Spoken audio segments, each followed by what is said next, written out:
So right now, I want you to place your right hand on your belly, left hand on your chest. And I want you to just make sure, again, you're comfortable. Maybe your feet are on the floor. Maybe you want to just gently touch the feet on the floor, but just focusing on hands on belly and chest. I want you to deepen your breath. So just breathe nice and slowly. And the slower you breathe, the deeper your breath can become.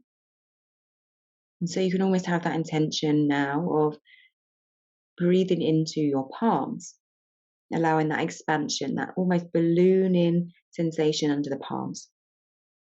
So just soften down your eyes and take 3 slow, deep breaths for me. And this is having the hands on belly and chest. And this is a self-hold. This is a really grounding practice in itself. Because your awareness of your mind is on the hands, because your touch sense has told your brain, here is where our awareness is going. Then you're telling your mind, focus on your movement of your breath, get it deeper, and feel it under the palms. So I'd like you just to stay there for a few more moments, if you feel comfortable to. Just take in some slow, conscious breaths. Feeling the breath under the hands. Maybe even feeling the temperature of your palms. And just literally feeling into your body. Lovely. And I would like you now to just gently release those hands, roll out the shoulders. Lovely. And then we're going to invite the hands across the body to the forearms. And this is called butterfly. Now, the upper arm, I want to say the word sensitive, but I mean it's the most gentle way to touch someone if they're in panic or stress or anxious.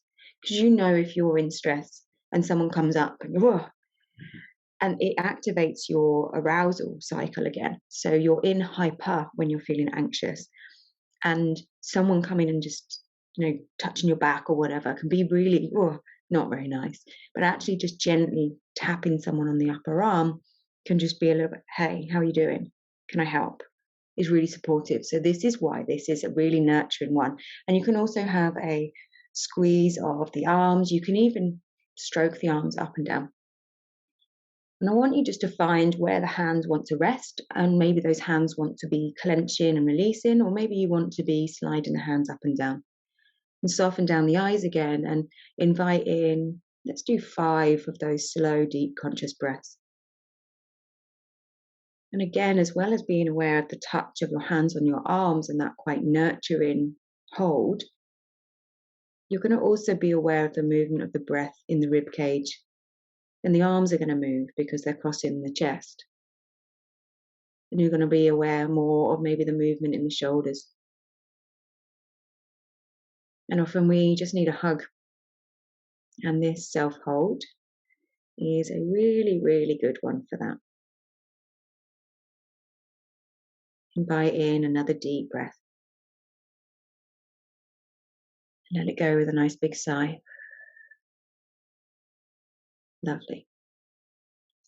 I'd like you to bring your right hand to your chest now. So your right hand's going to go to your chest, and your left hand is going to go to your forehead. Oh my, oh gosh. It's actually a really supportive and nurturing place to touch. And this is often why we go, oh. Your hand is on your heart, and you're again just going to breathe. And you can close down the eyes. This is another reason why in child's pose it can feel quite nurturing and supportive to have the forehead on the floor in yoga. But it's also when you're poorly, sometimes it just feels really nice to have a flannel on the head or something on the forehead.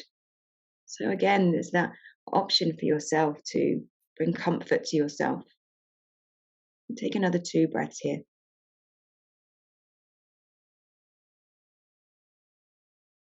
Lovely. Super. And release the hands to the lap.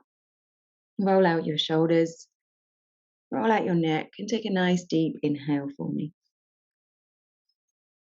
Nice big audible sigh, please. There we go. Lovely.